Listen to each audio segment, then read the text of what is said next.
Hi, welcome to Anaprime Recap. Your city has been completely destroyed by a very powerful psychopath. You are the only survivor and now you are after revenge. We are in the anime Blood Sea, The Last Dark. In the city of Tokyo, a sick man walks through the station until he reaches the subway. A few minutes into the trip, something happens. The guy begins to transform into a bizarre creature and takes his first victim. The woman who was sitting in front of him ends up being devoured. And he doesn't stop there. The attacks continue and chaos ensues on the train. The survivors run to get out of that car, only one person remains seated.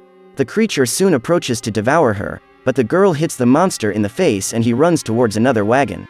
And as is pretty obvious, that girl was none other than Saya. 6 months have passed since that brutal destruction caused by the evil rabbits on the island of Ukishima, in which Saya was the only survivor. And since then, the girl has been seeking her revenge against Fumito. In the next car, the man desperately runs until he finds his next victim, a girl named Hiragi. As he was about to devour her, Saya appears again and knocks him down. The man takes advantage of a moment of distraction to throw her away while he captures the girl. Saya then starts the chase. Outside the station, 2 young men also try to locate that monster. Unaware of the girl's interference, they rely on information passed over the police radio. The creature tries to hide on top of a building. His transformation is accelerating and the man has almost no trace of humanity. With difficulty, he tries to approach the girl and, when he is about to devour her, Saya suddenly appears and plunges her sword into the back of his head. Then the police helicopter finds them and intends to take the girls as witnesses. But, luckily for them, the 2 young men who were also chasing the creature arrive at the scene. They are friends with Hiragi and are surprised to find the girl there. After helping her up, they get in the car and try to escape down the highway. Saya goes along with them and the chase begins. Fujimura, one of the young men, calls SIRRUT headquarters, the organization they work for, and asks for Yunagi's help. The woman asks Tasuki to find an escape route for them. Despite being very young, the girl is a prodigy who possesses great skills as a hacker. As they followed the escape route, police cars also started chasing them. Matsuo accelerates the car and Tasuki takes control of the traffic system, causing serious traffic accidents. However, in this way, her friends manage to escape. After the danger has passed, Fujimura receives a call from a man named Kuroto Mogari who asks Saya if she would like to eliminate Fumito Nanahara. Then he invites her to go to his organization's headquarters. On the other side of town, a man informs Fumito that the creature that had escaped from the lab was dead and the 2 witnesses managed to escape. Yuka is also in the room. As promised, Fumito was helping her get elected as the governor of Tokyo. Once at SIRRUT's headquarters, Saya prepares to meet Kuroto. Upon arriving in his room, the man introduces himself as Fumito's cousin. He explains that he learned of the girl's existence thanks to Tomofusa, an infiltrator on his team, who went to the island to collect information about the experiment being carried out there. That way, they would be able to expose everything about the tower, the organization commanded by Fumito. The young man had sent security camera footage, which allowed Kuroto to know about Saya's existence. Despite being Fumito's cousin, Kuroto also claims to want revenge against him, as the guy was responsible for the destruction of the entire Mogari family. To get revenge on his cousin, Kuroto founded the SIRRUT organization, made up of a small group of young geniuses. Despite this, their main goal in joining the organization was to fight against the new laws that were in force in Japan, such as the curfew law for young people under 20 and internet censorship. Saya asks where Fumito is and the man reveals that this is exactly what they are trying to find out. Fumito lives in hiding at the headquarters of his organization, Torre, whose location is not known. However, his team was very close to finding him. After receiving this information, Saya agrees to join them until she gets her revenge. Hiragi then shows her the room he will be staying in. The next morning, Saya walks through town in search of a store. The girl is followed by Hiragi, and despite asking her to come home, she continues to follow her. They keep walking until they reach the store that Saya was looking for. There, they are greeted by a small dog, but soon the owner arrives to attend them. Hiragi asks what he sells there and the man replies that it is a wish-granting shop. Saya says she needs a new sword, one that is really strong. She walks through a corridor filled with swords until she finds one that is suitable to accompany her to her destination. Then the girl leaves and Hiragi stays behind. As she puts on her shoes, the man asks the girl to stay by Saya's side and states that their fates are already intertwined. As they head back home, they hear a government announcement saying that all the young people under the age of 20 who are unaccompanied by their guardians should return home, as it was already 8 p.m. and the curfew would begin at 9. Suddenly, the girls are stopped by a small group of police officers, who want to verify Saya's identity. The girl just ignores them and keeps walking, but one of them runs after her and tries to hold her back. To get out of that situation, Saya needs to knock him out. Upon seeing that scene, the other two officers take their weapons to try to stop her. However, Saya, with the help of her katana, manages to take them down. Even with the sword kept inside the sheath, in a few seconds she gets rid of the three guys. After that, the girls run back to the mansion. Upon arriving there, Saya is invited to have dinner with Kuroto. The man informs her that the tower is looking for her and, at the command of the organization, the police were doing a thorough search of the streets. He even asks Saya to be discreet and try not to cause more incidents like what had happened. Kuroto states that only then will she have the opportunity to reach Fumito. The girl asks why Kuroto hates his cousin so much and he takes her to another part of the mansion.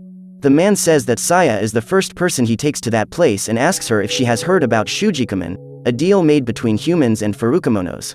This pact allows these creatures to devour a certain amount of humans, thus ensuring the survival of both species.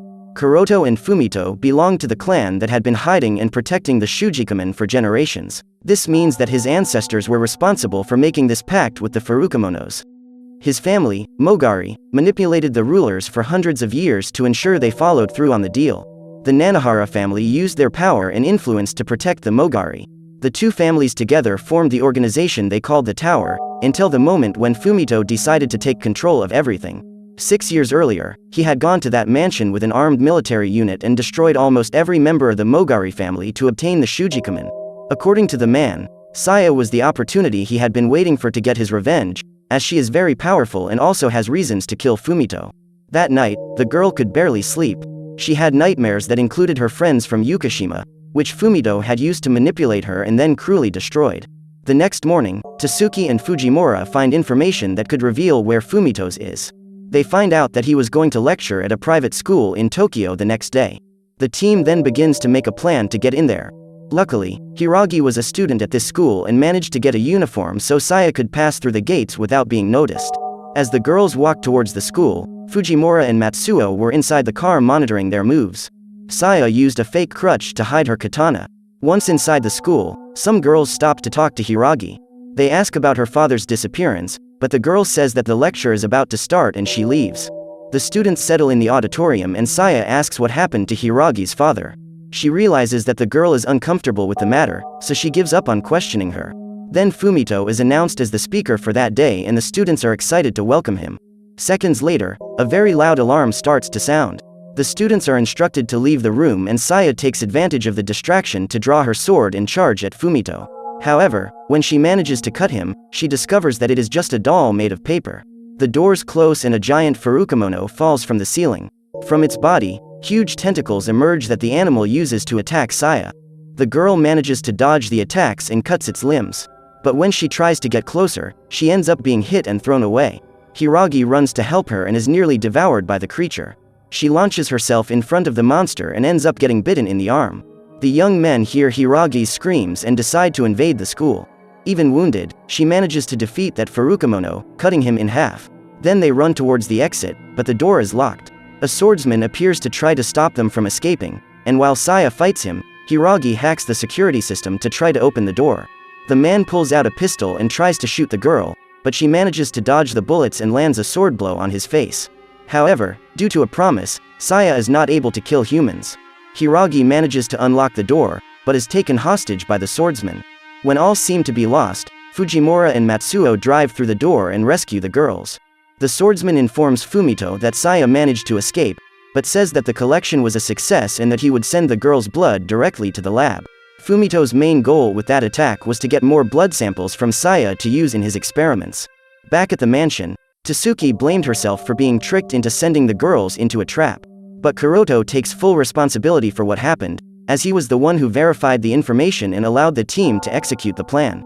Despite having a serious arm injury, Saya refuses to go to the hospital and Hiragi tries to convince her to go. Saya says that she is fine and shows the girl that her injuries are healing. Hiragi then decides to tell what happened to her father.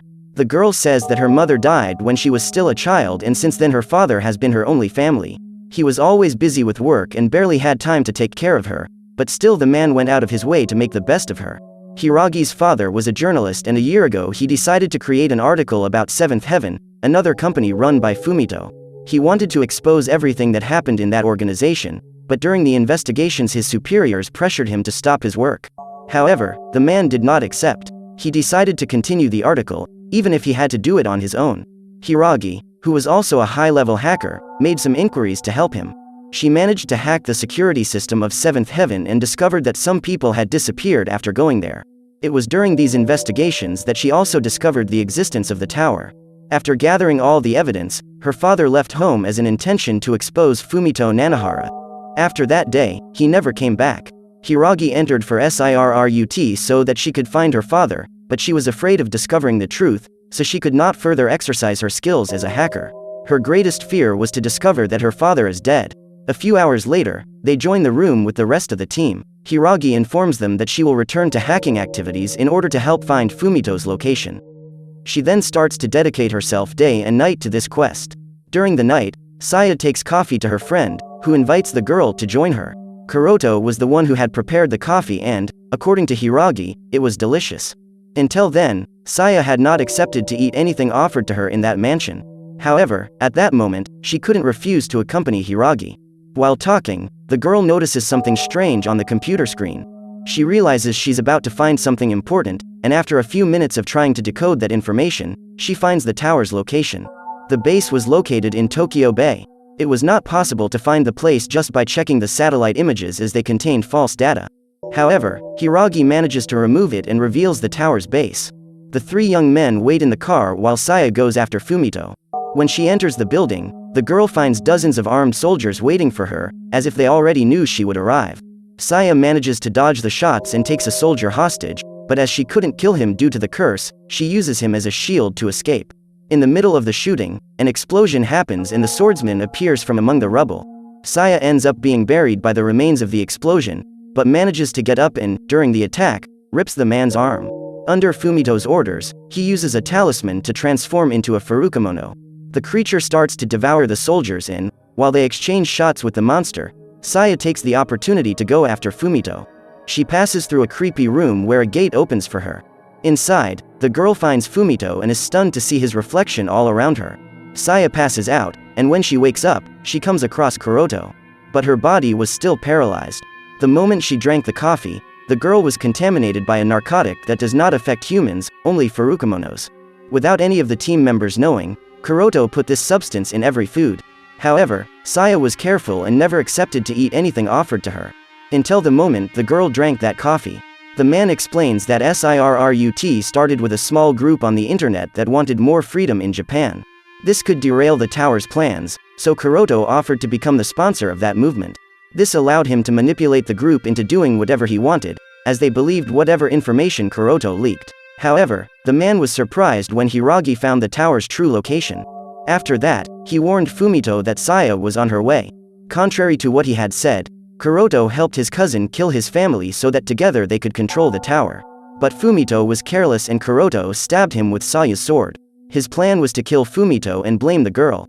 That way, he could take all the power himself. But Fumito still has the strength to fight back. He hits a tube containing Saya's blood into Kuroto's eye and the man transforms into a giant eye. Fumito explains to Saya that he tried to use the tower's power to turn humans into furukamonos, but was unsuccessful as they died soon after the transformation. He also tells that Hiragi's father was the only one who survived the longest, but managed to escape and ended up dying with his head pierced by a sword the same day Saya arrived in Tokyo. That man who transformed in the subway was Hiragi's father. Hearing this, Saya is filled with rage and manages to get up. He merges with that thing and becomes a monstrous titan. From inside the car, the three young people are paralyzed as they watch all that. Thousands of bats come out of that monster's body that attack Saya, but she manages to destroy them and goes after Fumito. She enters through the creature's mouth and destroys it. After that, the titan's body disappears and Fumito is once again helpless in front of her. The girl asks why Fumito did all that, but he takes the sword himself and sticks it in his own chest. He then hugs Saya and reveals that he has always been in love with her. He eventually dies and his body disappears, just like every time a furukamono is destroyed. The guy had experimented on himself, so he wasn't human anymore either. Even before dying, he asks the girl for forgiveness, because if he were still human, the curse would be broken. Even after getting her revenge, Saya felt an emptiness. She was, again, alone. A few hours later, the place was surrounded by police. A year and a half has passed and Yuka has finally managed to reach the position of governor of Tokyo. With that, the city became a freer place. Internet restrictions were cancelled and the curfew law was abolished. As the former members of SIRRUT, Kuroto had disappeared without giving an explanation. Fumito Nanahara's existence has been completely erased, even from the internet. Matsuo and Unagi were engaged and Saya was missing, but Hiragi believes that one day, they will meet again. And that was the end of Blood Sea's story. However, Saya still hasn't managed to break the curse that prevents her from killing humans. Will she have to live with this forever, or is there a way to break that promise? So what did you think of this anime? Leave it in the comments below. And if you liked the video, like and subscribe for more anime recaps. See you next time.